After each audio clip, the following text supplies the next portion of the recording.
Welcome to Energize and Revitalize with Dr. Amy. I'm Dr. Amy Coopersmith, a doctor-prepared nurse practitioner, and this show is about empowering you to live a radiant, healthy, and balanced life. I'm very excited to introduce today's guest, Dr. Mike Van Thielen. Dr. Mike has a PhD in holistic nutrition. He is a doctor of Oriental medicine, a licensed physical therapist, and a licensed acupuncture physician. He is also certified in Chinese herbal medicine and more. He is a faculty member at the American Academy of Anti-Aging Medicine and has been a TED Talk speaker. He is a biohacking expert, best-selling author, and motivational speaker. He has been involved in optimal health practices, anti-aging and regenerative medicine, sports performance, nutrition, supplementation, mindfulness, breathwork, for over 3 decades. That's quite a bio here. Thank you so much, Dr. Mike, for joining me today. Thanks for having me, Amy. So we have a lot to talk about. You specialize in biohacking. What is biohacking? Well, biohacking is an amorphous term, and there's many different definitions, but my definition is simple. It's upgrading the body and the mind and upgrading life. From a health point of view, Amy, I would say it's reversing our biological age, but objectively. And how do we do this?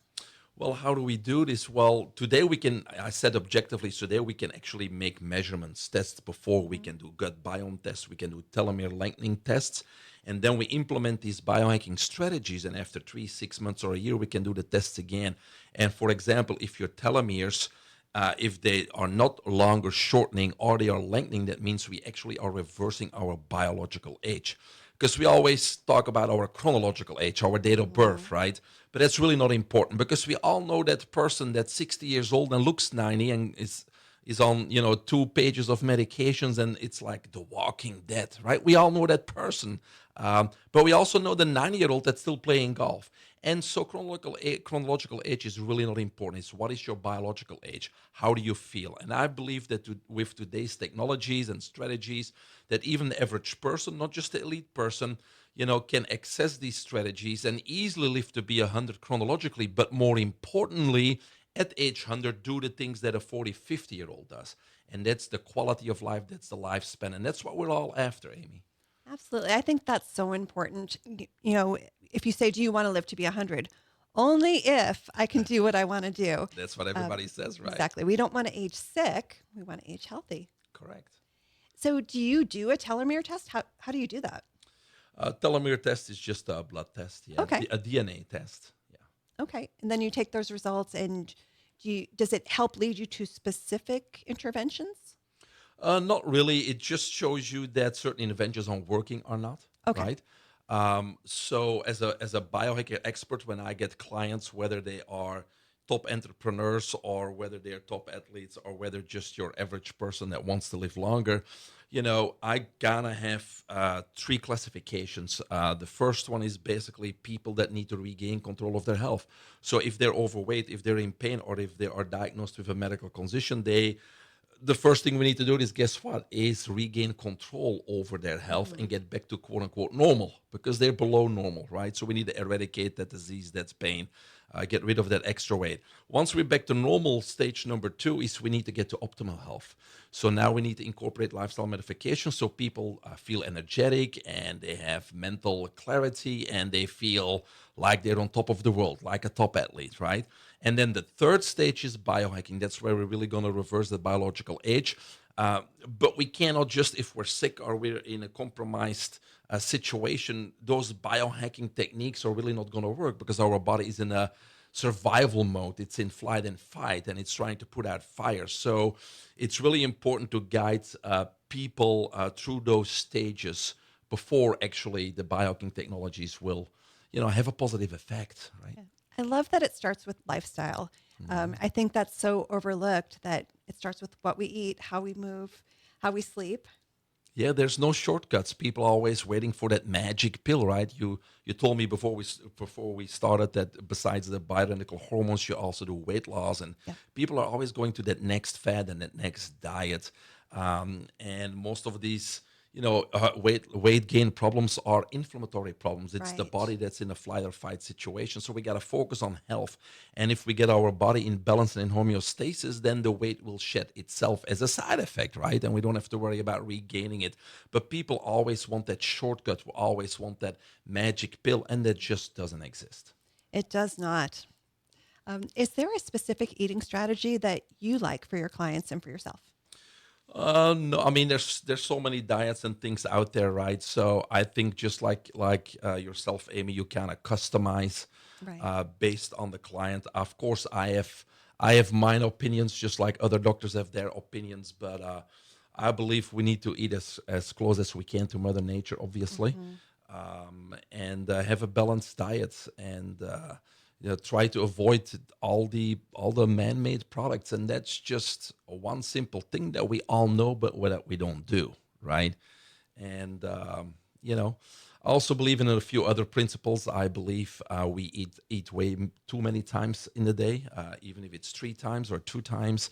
I believe we only should eat once a day because our biology and physiology, our digestive system is only designed to eat once a day. The Greeks, the Romans ate once a day. Jesus, Moses ate once a day. All the animals in the wild only eat once a day because we're designed to do that. But obviously, the propaganda and the marketing make us want to eat breakfast, and they say it's the most important meal in the day. For me, it's the least important meal in the day. Because if you have a good meal in the evening and you digest that meal before you go to sleep, during deep sleep, as you know, that's where we repair, regenerate, Right. renew, right? And then we get up in the morning and we have all the energy that we have because we repaired, we recuperated, we regenerated, and we have all the nutrients from that nutritious dinner that we had. So why would we now eat breakfast and burden our digestive system again? It doesn't make any sense. And many times I tell people, if you work 8 to 5 at your job and you go for a big lunch, how do you feel when you go back to work in the afternoon? Terrible. Exactly, Yeah. because all your energy needs to go to digestion. So to me, for example, breakfast is the least important meal of the day, right? Interesting. I've been reading a lot about intermittent fasting, but also fasted workouts. So you get up, let's say you work out in the morning. Hmm. There's been a lot of evidence that shows that working out before you have anything in your system is actually, you'll get better results from that. Yeah, I do it all the time. They always say, don't go running or swimming after you eat, and there's something to it because your digestive system Mm. takes up so much energy. So if you really want to have a great workout where your energy goes to the workout, then your digestive system shouldn't be working at the same time. Hmm. Do you find as people get older that they have to kind of change up that strategy a little bit? As in eating more, or As in when they eat? well, again, according to my philosophy, and putting that philosophy in today's society, I would suggest everybody eats early evening, 5 o'clock, six Hmm. o'clock. Because based on what you eat, there's a certain transition time. In other words, it takes a long time for foods to digest. If it's fruit, it's maybe only 20 minutes. If it's carbs, it could be an hour or two. But if it's meat, it's up to 6 hours. Then it's fish or shellfish, it's up to 8 hours. So let's average, let's say, 4 or 5 hours for digestion Hmm. to complete. So we don't want to eat too late or snack while we're watching TV or winding down to go to sleep because again, we can't get into a deep sleep if our digestive system is still working. So I recommend early evening so digestion is done when you go to sleep. So now you can get into a deep sleep because your body is no longer working and now it can focus on repairing, recuperating, renewing, and etc. And so that's what I suggest. So I like the idea you mentioned fasting of the intermittent fasting is have a window of like 6 hours during the day where you eat and the rest you're basically fasting. Yeah, I like that. Do you feel that people have to get used to that way of eating? Or, Well, yes, it's a habit, right? mm, The problem is with us, we are addicted to food. It's not regarded an addiction, but we certainly are. And I think there's a big confusion between hunger and appetite, right? We cannot distinguish between those two anymore. For example, let's say you have a big breakfast and you go to work and somebody brought in donuts and you smell the warm Krispy Kreme donuts. Most people are going to grab one. Are they hungry? No, they just had breakfast, right? right. So we really have a problem distinguishing between appetite and hunger. And that's kind of something that takes a few weeks to realize and to work on. And I think also if you eat bad food like that donut that we just Yes. mentioned, um, after you eat and it's digested, you're going to be hungry again because the body is looking for certain nutrients like vitamin C, omega 3, etc. So if you don't provide the body with those nutrients and they can't get those nutrients to digestion, it's going to send the hunger signal again. So the worst you eat, or if you eat bad food, you're always going to be hungry. But like myself, if you take high quality supplements, if you juice and if you eat rather healthy, then you don't have to eat as much because your body gets the nutrients it needs and it's not going to send out that hunger signal on a constant basis, Kind of basically. quality Yeah, over quantity. that's right. Always. So you've mentioned sleep a couple times. Are there certain things you do besides the eating timing for to address sleep? Yeah, I mean, we like to call it in our circle sleep hygiene, right? So we got to find a formula for our clients and ourselves to get into a deep delta sleep and get enough REM sleep, because that's where our body does that recovery, regeneration, renewal, and repair.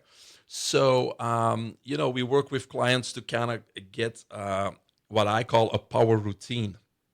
So I have a morning routine, evening routine, a dream routine, and a biohacking routine, right? Oh, But we're talking about the evening routine, and so we gotta figure out what works for you so you get to win deep sleep. And to give a few examples, the first one we already discussed: don't eat or snack too close to your bedtime because then you're not going to be able to get in deep sleep because your body's still digesting. Another thing is a lot of people are worrying, right? Their mind is going, oh, I gotta go run, drop my kids off here. I gotta go mhm. pick this up. I have a meeting. I don't even know what I'm gonna say because I'm not prepared. And so your mind keeps going 1,000 directions when you're finally down in bed. And so in order to avoid that, what I do is I do a 60-second visualization before I go to sleep. So I visualize my next 24 hours, and at each point of contact, I make the right decisions and I know what I'm going to do. So by doing that, when I go to bed, I don't have to worry about the next 24 hours because I already made those decisions and I already know what I'm going to do. And so that helps me wind down my mind when I go to bed. Right. That's fabulous because everybody has a minute. So you take That's that right. minute and get it all out now, and then it's sleepy time. So what do you do after that minute? What do you do? Well, no, it's a whole routine. First of all, I make sure that after a certain time, and usually for me it's about 7:30, that I don't do any business anymore. No more phone Hmm. calls, no more emails, because you need to start winding down. I try not to watch TV, especially not stimulation. We want to wind down, so you don't want to stimulate, right? You could read something, you could do a podcast if you want to learn something. Hmm. I think those are good things. And then slowly, again, we like to do, my girl and I, we like to do either some breath work or some meditation. And then, we brush our teeth, drink some water, and do our visualization and go to sleep. Yeah. So it's kind of a routine. And sometimes you got to kind of modify certain things until you know, oh, this works. I fall asleep quickly. I have a deep sleep and I feel wake up rested. And that's the key, right? You don't have to even measure this. If you feel up ready to go, guess what? You had a good sleep. But unfortunately, most of us, they go like, I wish I could stay in bed longer. I still feel tired. I don't want to get up. And that means you need to work on that sleep hygiene and that routine before you go to sleep. Right. I think it's great that you found the routine that works for you. I think we all need to do that just because sleep is something that most of my clients aren't getting enough of, or at least not the right And quality. lack of sleep accumulates quickly day Yes. after day. And that's the problem. That's why most people don't have the energy. They feel fatigued all the time, all day long. Yep. So, yes, it's about nutrients, but it's really finding a way to get that recovery during the night. I'm going to have you hold that thought. We're going to pause for a break from our sponsor. You're listening to Energize and Revitalize with Dr. Amy. Don't go anywhere. We'll be right back. Welcome back to Energize and Revitalize with Dr. Amy. I'm Dr. Amy Coopersmith, and my guest today is Dr. Mike Van Thielen. Before the break, we were talking about various aspects of biohacking. So, what are some of your top biohacks? Well, that's a good question, Amy. There's many biohacks, of course, and again, biohack is how to upgrade the body and the mind. I would say today, and a lot of people may be surprised. Number one is learning to breathe Mm, properly. So it's breath work would be number one. Number two, I think people should look into molecular hydrogen.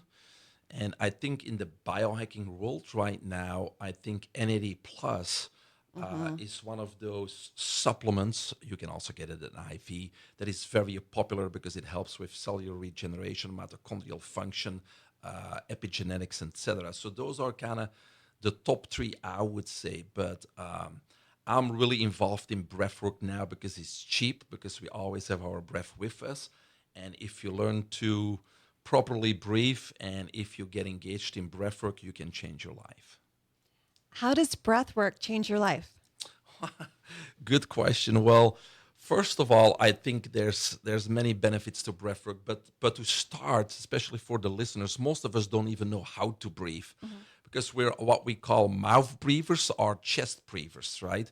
And so the mouth is actually designed to talk, which we're good at, and it's also designed to eat. But the thing in the middle of our face, the nose, is actually designed to breathe. So a normal breath, and most people will be surprised to hear this, is 5 counts in through the nose and 5 counts out through the nose. So we don't use the mouth. Now, the reason why we breathe in through the nose is because in our sinus cavity, there's actually nitric oxide. And so when we breathe into the nose, we capture that nitric oxide, which is a vasodilator, which pushes that oxygen much deeper into the lower lobes of the lungs, into our tissues and in our cells. And our nose also is smaller, right? It's a Mm-hmm. smaller passageway, so it forces that, it's more pressure and forces it deeper into our tissues. And then we exhale through the mouth. But think about this, Amy. If we breathe in 5 counts in and 5 out, we're only going to take about 5.5, 6 breaths per minute. Right now, most people breathe in 16 to 20 times through the mouth. Right. So it would increase our efficiency by 300%. And that's why I think it's one of the number one biohacks, because you will be much healthier if you Mm-hmm. increase oxygen efficiency, and you will live much longer because there's something that's called CO2 tolerance. Because everybody thinks, oh, oxygen is the most important to live. Of course, we need oxygen. How long can we hold our breath without oxygen? Not too long, right? But oxygen is not going to be absorbed if there's no exchange with CO2. Right. In order for oxygen to get into the cells, there needs to be exchange with CO2. So I'm here to say that CO2 is probably the most important gas or molecule in our body, because if we increase our tolerance to CO2, we increase the oxygen efficiency and live much longer. So how do we increase CO2 tolerance? Is basically holding your breath. So many times we in breath work we do breath holds. We can hold our breath after we exhale. For example, in box breathing, which many people may have heard of, we inhale 4 counts, we hold our breath 4 counts, we exhale 4 counts, and then we hold again 4 counts. So between in and exhalation, we have breath holds, and that's how we increase the tolerance of Okay. CO2 in our body, right? And that's how we increase oxygen efficiency. So for the listeners, start to just practice, even if you're driving. It doesn't matter where you are, you always have your breath with you. Start to breathe in through the nose 5 counts, out through the nose 5 counts, and get comfortable with that. So I think the first benefit would be increasing your health and living longer, longevity, if you learn how to utilize that oxygen properly. The other thing is most of us live in what we call a flight or fight. We're always in Mm-hmm. sympathetic, right? We're always stressed, we're anxious, and that's the majority of people in today's society. So the breath is the only part of the autonomic nervous system that we can control, right? Autonomic nervous system meaning our heart, digestion. It works by itself. We don't have to think about it. We breathe without thinking about it too, but we can control it, right? We can alter it. So with our breath, we easily can go from a stressful situation, flight or fight, back to our parasympathetic system, which is rest and digest. If you're too long in sympathetic, you're going to create disease. Absolutely. If we get into parasympathetic, that's where we heal, right? So, with a simple breath, people can go from sympathetic to parasympathetic. You simply need to exhale longer than you inhale. For example, you're going to inhale through the nose for 3 counts and exhale through the mouth for 5 counts. And if you do that just a few times, you're automatically going to shift from sympathetic to parasympathetic. So, So, the breath is the bridge between all the nervous systems. so when you're under a stressful situation, so you're driving, someone cuts you off, you feel your heart rate go up. You do that technique where you do the breathing, and that's going to Mhm. bring it back down and allow you to Very Move quickly, on. usually in 3 to 5 breaths, your nervous system shifts from that sympathetic into that parasympathetic, from stress to calm. Right. And that's Correct. something really simple somebody could Yes. do right there in the moment. Yes. Or when your boss yells at you, or somebody Ooh. says something, just walk away, do a few of those breaths, Mhm. and don't let it affect you. You can go from a stressful situation back to a restful situation. Absolutely. I can feel that. Most of our clients are awesome at Amethyst, but once in a while, there's something difficult I have to deal with, and Hmm. I feel my heart rate go up. And so I take a moment and I do that, just like, okay, okay, Yeah, and then bring it exactly. back down, and then you can deal with things a little. We humans, animals cannot do this, but we are in control of our nervous system. We are in control of our central nervous system, autonomic nervous system, and somatic nervous system. And the breath is the bridge between all those nervous systems. Mhm. So there's techniques that you should look into and learn, because you can control the vagus nerve and all the nervous systems. So that would be the second purpose or benefit of breathwork. The third one is going a little bit deeper, because we can actually release trapped emotions that are in our body. Most of us, from childhood, from things that happen to us. And when we say trauma, most people think, oh, it needs to be something major. No, trauma could be something like you were in fifth grade or in third grade, and the teacher asked you a question and you didn't answer it right, and somebody laughed at you, Mhm. right? So we don't perceive that as a trauma, but our subconscious are gonna, you know, attach a belief system to that, and there's gonna be a program running in the back of your mind that's gonna kind of basically form your habits and form your character and personality as you grow up. And so what we can do with breath work is we can release trapped emotions in the body. Right now in conventional medicine, we go to what? We go to a psychiatrist or a talk Mhm. therapist, and we talk things out. And we can talk about those events and traumas for hours and hours and hours, but it's not going to make anything better unless we release the emotion that's attached to that memory, right? And many times we make it worse because we're reliving the trauma. And Mhm. we basically get addicted to that emotion. That's why we want to tell our story all the time, right? It's kind of an addiction to that bad emotion. But neuroscience now shows that 50% of the story that we tell is just made up, because our prefrontal cortex does not communicate with our limbic system, where the emotion is stored. And so we don't have the facts, and we make up a story that we believe, but it's not 100% true. And then we relive that story that's not even our true story. And so what we need to do is we need to stop going to those talk therapists, in my opinion. And we need to, because that's a top-down approach, meaning, using the mind, which has many, many filters to try to get to a solution. What we need to do is what we call somatic release, or somatic therapy, or somatic breathing. Soma means body. Mhm. With the mind, we can suppress many memories and many things, right? But our body has all that information. Our body doesn't forget. So with somatic breathing, what we do is we activate the oxygen in our body. We have the emotions coming to the surface, and then we release those emotions without having to reliving that trauma or that past. So we do a lot of somatic breath work to release emotional trauma that frees up a lot of energy and space in people's body. So that will be a third application. Does the person have to know what the trauma was? No, not at all. Okay. Not at all. Many times, what happens is, and we just had a session in Ormond Beach, like this past Sunday, and we'll almost have them every week. People don't know, but they love it because we don't have to relive it. We don't have to go by it. We just are doing the breath work. And then they may just cry, they may laugh, they may just be peaceful, they may just scream Okay. it out, whatever it may be, whatever the body tells them to do. But it comes with an enormous relief because the emotion's gone. See, if you have a memory without the emotion, that's wisdom. But if you have a memory with an emotion, that emotion is toxicity in your body, Mm. right? And so there's survival loops that run in your subconscious mind all the time that override your conscious intentions.